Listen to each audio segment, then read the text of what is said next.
How's it going, summoners, and welcome back to another ProGuides Wild Rift video. My name is Kurix and today we're going to take a look at the recently released champion Lucian. Long story short, let's check out his abilities. Light Slinger is the name of his passive ability. After using an ability, Lucian's next attack will fire 2 shots and both of these will apply on hit effects and may critically strike. His first ability shoots out a bolt of piercing light that damages all enemies in its trajectory. It's a very effective tool if you want to poke out the enemy during laning phase. Just line it up and make them ult. The second ability's name is Ardent Blaze. Casting it fires a shot that explodes upon contact with an enemy or at the ends of its range. In addition to that, it also marks an enemy champion, and whenever Lucian or his allies attack the marked target, they'll grant Lucian a bonus movement speed. To add a bit more mobility to his kit, Lucian also has a dash as his third ability. Relentless Pursuit allows him to dash a short distance into any direction. Even better, its cooldown is reduced every time Lucian procs his passive ability, so I'm ready to see this guy dashing around a few times in a fight as the game goes on. Last but not least comes his ultimate ability, the Culling. With it, Lucian starts firing rapidly in a direction for 3 seconds. You'll see a lot of bullets and they'll deal a lot of damage. Even better is the fact that you can re-angle your ultimate by casting Relentless Pursuit or Protobelt. For the build, we are running Conqueror, Brutal, Adaptive Carapace and Mana Flowband, because we need mana with this build, trust me. Stun-wise, we want to take Flash and Ignite into matchups we can Stomp and Exhaust into Assassins. Also, we can generally opt into 2 different item builds. The first one consists of Blade of the Rune King, Black Cleaver, Gluttonous Grease with either Protobelt or a defensive enchantment, Infinity Edge, Static Shiv and Mortal Reminder. The second one features an Infinity Edge rush into Static Shiv, the same boots with the same enchantments, Mortal Reminder, Bloodthirst and a Rapid Fire Cannon.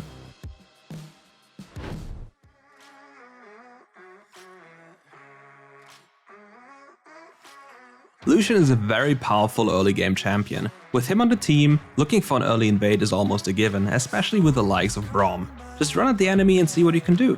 If you're lucky, you can place a deep ward and maybe even poke out the enemy for a free laning phase before it even starts. With that, you'll be in a good position from the very beginning. In lane, he's an absolute bully, you really don't want to face him. Typical mages struggle as you can easily poke them out with this piercing light. Even better, after doing so for a few times, Lucian can just dash in and deal tons of damage and there's nothing you can do about it. Even worse, you might get slow pushed on until the wave crashes and bounces back into the Lucian. If that happens, you're in need of help. This gets especially dangerous if Lucian's jungler is aware of the situation and might dive you. Ultimately, you'll be pushed away from your tower, lose CS and bleed gold. Consequently, your item spikes will be significantly delayed in comparison to Lucian's.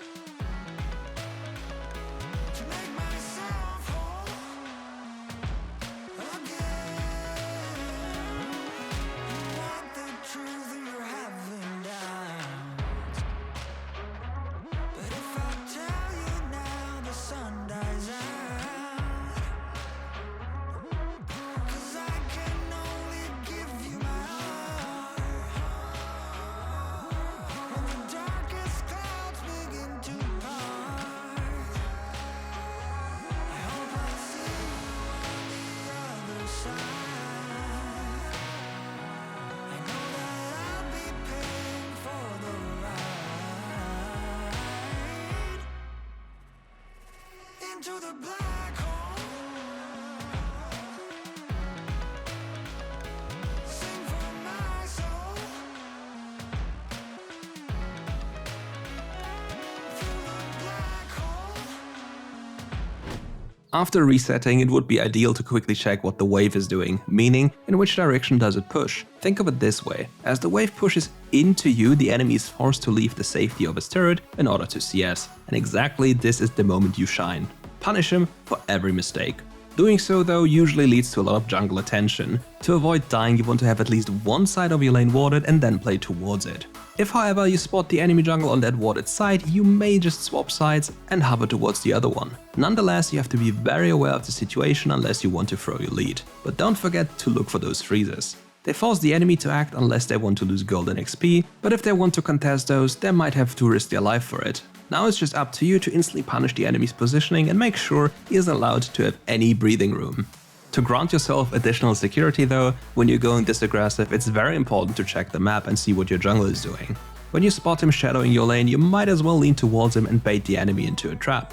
You might be rewarded with a double kill, so it's definitely worth trying if you can think you can pull it off. Otherwise, just look for a clean reset if your resources are depleted. Before we continue, make sure to check out our Discord in the description below. We're running a lot of giveaways and events and it would be a shame if you were to miss out on those. After resetting, it would be a grave mistake to just walk back to your lane without checking the map. Look what's going on and make a decision. If you deem it worth, you can rotate and catch the enemy off guard. Doing so, especially in the earlier stages of the game, can influence the game heavily in your favor.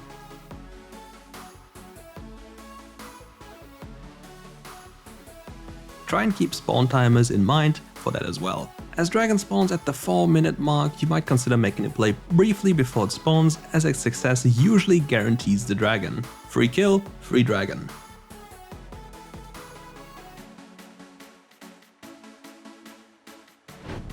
Okay, let's take a small break for our question of the day. So guys, are you hyped for our first pro view with commentary? Yep, you heard it right, it's coming and it's going to be a banger of a game. For those of you who aren't familiar with our newest format yet, check out our very first pro view in cooperation with Darkbreaker on Akali. Nevertheless, make sure to share your thoughts about it in the comment section below. Once more, rather than instantly walking back to lane, we want to be proactive. Checking the map is mandatory and doing so will reward you, guaranteed. Ideally though, teammates who died in the lane you've rotated to, walk to the lane you've been in, collect the gold that would have been otherwise lost. If you in the process of pushing notice an enemy that is trying to base, just cancel him. It will cost him time and money that he'll never get back. Especially if his resources are depleted, he's a weakness that needs to be abused. Force him to waste time and then work on his turret. However, you need to be very mindful of the respawning enemies that are walking back to lane. If you think you're stronger, you may just dive them, but be careful. Not all your teammates are familiar with diving and things can go wrong very quickly. And once they do, be selfish. If you're the primary carry, let them dive for you and collect the gold afterwards. Sounds a bit scummy, but well, you need gold to carry.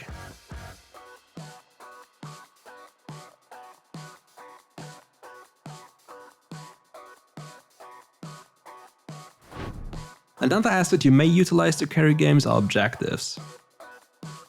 Taking down the likes of Herald and Dragons may grant your team an advantage in gold or bonus stats. To secure those, you want to fight in a way that isn't putting your life at risk, unless you have to.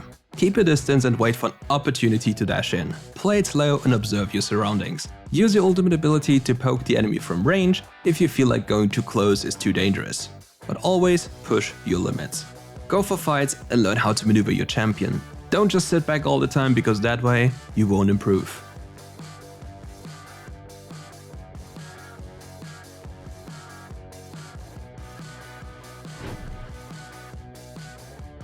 Rather than going for straight up fights, you may also trap enemies in brushes. Take a look at waves, be patient and wait for the enemy to come and then farm them. They'll come, no worry, and once they arrive, they'll receive a warm welcome in the form of a grey screen. But after killing the enemy, there's no time to mindlessly recall. If you're facing champions with global ultimates, you have to be always aware of the possibility of getting sniped. Don't stroll around. Let's get to the juiciest part of playing a marksman, team fights. It's time to combine everything we've learned in the previous segments and apply it to an actual all-out brawl. Going close is too risky, call them down to help your teammates, but don't put yourself in a situation in which you can get killed. You are the carry and your life is extremely valuable in the later stages of the game.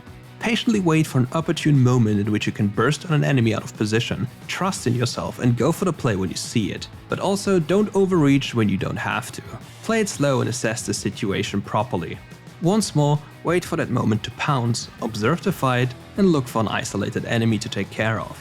With the power of Lucian's mobility and burst, you can easily do so. But I have to be honest with you, sometimes it's just draw mechanics. Dodge all the spells and look for the weakest link possible and take them out. Play on your terms and not on theirs. If I can do it, then you can do it as well. It also helps if the enemy happens to be a griefer in the sense that he's missing everything, and if that happens, don't let him live. But all of us will eventually be in a situation in which our team inted and we have to somewhat salvage the game, right? It happens all the time. Remember the part in which we trapped in a brush and killed an enemy? Yeah, that one. We're going to repeat it. Because what's the purpose of fighting an enemy you cannot fight heads on? There is none, so play dirty. Use all the tricks you can think of to pull it back.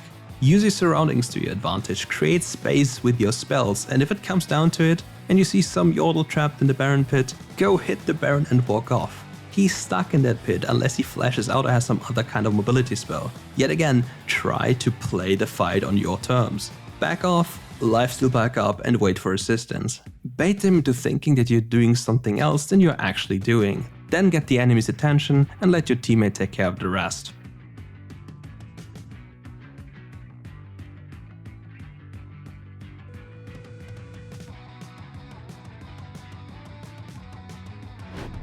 With that, we're at the end of today's video. Thank you all for watching, and if you enjoyed this video, make sure to leave a like and subscribe to the channel to not miss tomorrow's Senna guide. It's going to be amazing. So, see you tomorrow.